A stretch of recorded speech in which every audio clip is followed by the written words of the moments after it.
Hey everyone, welcome to story me. अगर समझो कि इसने आप पे कोई इल्ज़ाम लगाया तो आप अपना इनोसेंसी कैसे प्रूव करोगे? एविडेंस या विटनेस यूज़ करके? पर वही समझो आप 1828 के साल में पैदा हुए रहते तो आप गिल्टी हो कि नहीं ये डिसाइड किया जाता using a chicken. I am not kidding, सच्ची में आपको 3 चिकन दिए जाते जो आपको कच्चा ही खाना होता।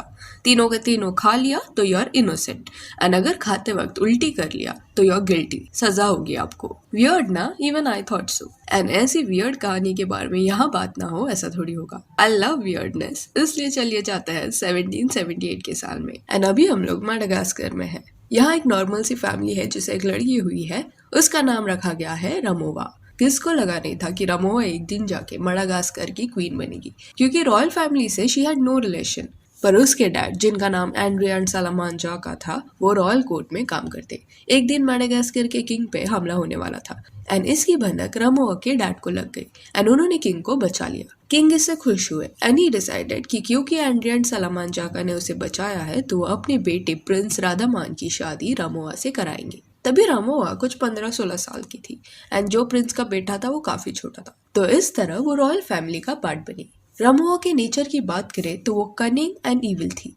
एंड 18th सेंचुरी में मेडागास्कर में शांति नहीं था बिल्कुल भी, क्योंकि ब्रिटिश एंड फ्रेंच आर्मी ये जगह को भी कॉलोनाइज करने का कोशिश कर रहे थे। तो royal families mainly French and Britishers को भगाने में लगी रहती है अपने लैंड से। तो रमोवा ये सब देख के ही बड़ी हुई थी एंड इस वजह से उसके मन में एक हेट्रेड पैदा हो गया था बाहर के लोगों के अगेंस्ट। फिर आया साल 1810 का, किंग की मौत हुई एंड थ्रोन गया उनके बेटे रदमा को। रदमा बना किंग एंड रमोवा थी उसकी वाइफ। पर फिर भी रामोवा को वो इज्जत नहीं मिलती उसकी फैमिली से जो मिलनी चाहिए थी एंड इसका रीजन ये था कि उसे किंग रदामा से कोई बच्चा नहीं हुआ था।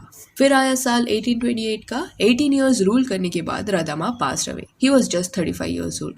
पहले तो उसके मौत का रीजन कोई बीमारी बताया गया, पर अल्टरनेट थियोरी ये भी है कि रामोवा उसके हस्बैंड को विश देती थी एंड स्लोली इस वजह से वो बीमार पड़ने लगा।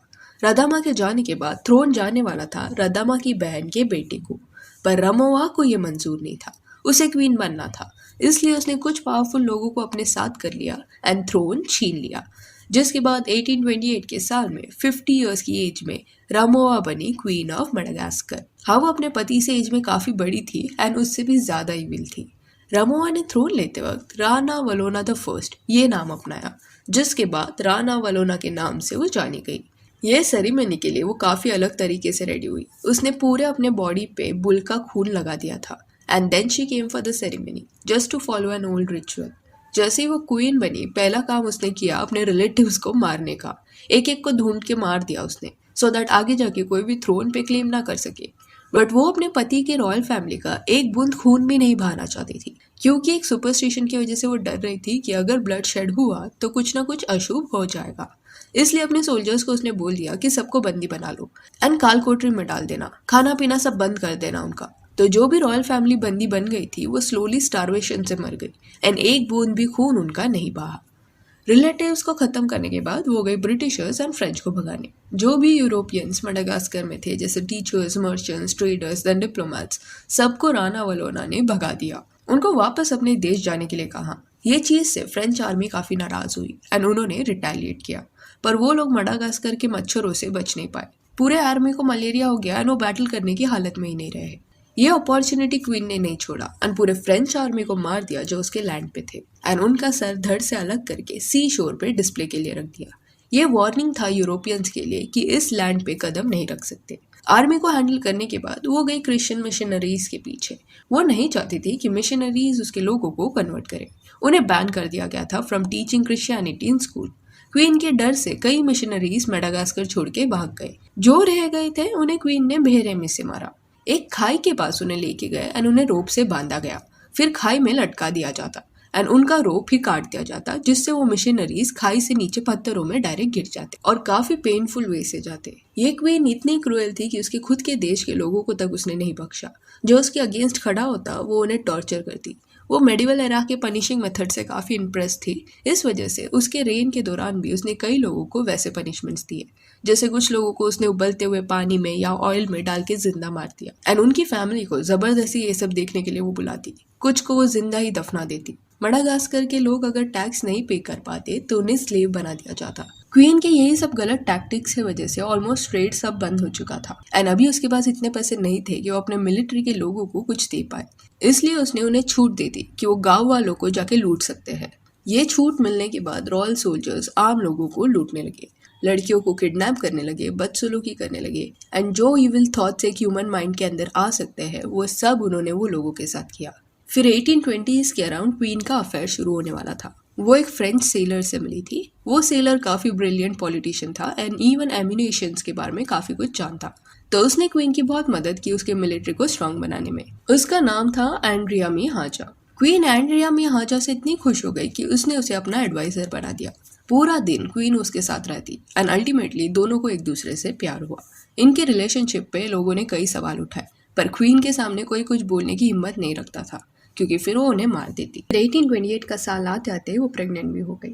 उसके पहले हस्बैंड से उसे कोई बच्चा नहीं हुआ था, बट ये अफेयर से शी गॉट प्रेग्नेंट एंड 1829 के साल में उसे एक लड़का हुआ जिसका नाम रखा गया प्रिंस रकोटो। बच्चा होने के कुछ साल बाद क्वीन को पता चला कि उसका लवर उसको धोखा दे रहा है।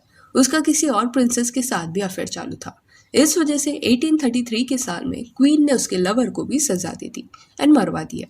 एंड सबको लगा था कि बेटा होने के बाद क्वीन थोड़ा बदल जाएगी, बट बेटा होने के बाद भी क्वीन का पागलपन वैसे ही चालू रहा। एक बार तो उसने बफेलो हंटिंग पार्टी रखा था एंड ऐलान कर दिया था कि ऑलमोस्ट 50,000 लोग ये हंट के लिए आएंगे एंड जंगल में से जाएंगे, और जैसे जैसे हम आगे बढ़ेंगे लेबरर्स जंगल में से रास्ता बना के मुझे देंगे सो दैट मैं आराम से सफर कर पाऊँ। ये इतना बेहुदा पार्टी था कि इट वॉज अ मेस। जंगल के बीच में से रास्ता बनाते बनाते लेबरर्स की हालत हो गई एंड इंसेक्ट्स वगैरह की वजह से इन्फेक्शन भी उनमें फैला एंड कई लोग मारे गए।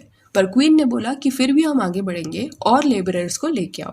जो क्वीन के आदमी थे वो भी इस इन्फेक्शन से नहीं बच पाए, वो भी मारे गए। पर क्वीन ने ये पार्टी रोका नहीं, वो आगे बढ़ती चली गई एंड जो लोग ये सफर के बीच में मर रहे थे उनके बॉडी को ऐसी जंगलों में फेंकने का क्वीन ने आदेश दे दिया। कुछ 16 वीक्स तक ये सब चला। बाद में क्वीन मान गई वापस अपने घर जाने के लिए। ये पूरे बफेलो पार्टी के चक्कर में 10,000 लोग मारे गए, पर एक भी बफेलो इन्हें नहीं मिला। जैसे जैसे क्वीन का एज बढ़ा वो और भी बेवकूफियां करती गई। उसका बेटा भी अभी बड़ा हो रहा था एंड वो उसके माँ के रूल करने के तरीके से खुश नहीं था। वो एक अच्छा इंसान था। कई लोगों को उसने रिहा भी किया जिसको क्वीन ने बंदी बना के रखा था। इवन लोगों को खाना मिल रहा है ये सब वो इंश्योर करता। वो क्वीन के डिसीजन से इतना थक गया था कि उसने क्वीन को ही रास्ते से हटाने का षड्यंत्र रचा। वो फ्रेंच एंड ब्रिटिशर्स से मिला एंड उसने उनके साथ मिलकर क्वीन को थ्रोन से हटाने का प्लानिंग बना लिया। पर इसके बारे में क्वीन को भनक लग गई। वो अपने बेटे से बहुत ज्यादा प्यार करती, इस वजह से उसने उसे बख्श दिया। पर जिसने इसमें उसका साथ दिया था उन्हें बेरहमी से मारा गया। ये सब प्लॉटिंग की वजह से वो अपनी खुद की आर्मी पे भी शक करने लगी थी एंड एक बार अगर उसे किस पे शक हो जाता तो बिना ट्रायल वो खुद ही डिसाइड करती कि वो आदमी गिल्टी है कि नहीं। उन्हें 3 कच्चे चिकन स्किन खाने के लिए दिए जाते। पूरा खा लिया तो आदमी वफादार है, उल्टी कर दिया तो गिल्टी, उसे सजा होगी। मडागास्कर के लोगों ने क्वीन को कई सालों तक झेला क्योंकि 33 इयर्स तक शी रूल्ड। बाद में जाके अगस्त 16, 1861 के साल में जब क्वीन 83 इयर्स की कुछ थी तब बीमार पड़ गई एंड नेचुरल कॉजेज की वजह से शी पास्ड अवे। क्वीन के जाने के बाद थ्रोन उसके बेटे को गया जिसने ऐसे कई रूल्स को हटा दिए जो उसके माँ ने लगाए थे एंड मडागास्कर के लोगों को अच्छी जिंदगी की उम्मीद थी। सो यार दैट्स इट। तो डू लेट मी नो ये चिकन वाला सजा सुनने के बाद what is your reaction and if you want you can follow us on Instagram. And बीच में एक चीज़ मैं आपको बताना भूल गई, एक स्टोरी था जो मैं आपको यहाँ सुना नहीं पाई इसलिए मैंने इंस्टाग्राम पे डाल दिया। अगर आप चाहे तो वहाँ देख सकते हैं। एंड ये वीडियो अच्छी लगी हो तो लाइक एंड शेयर करें और ऐसे और अपडेट्स के लिए चैनल को प्लीज़ सब्सक्राइब करिए। Thank you.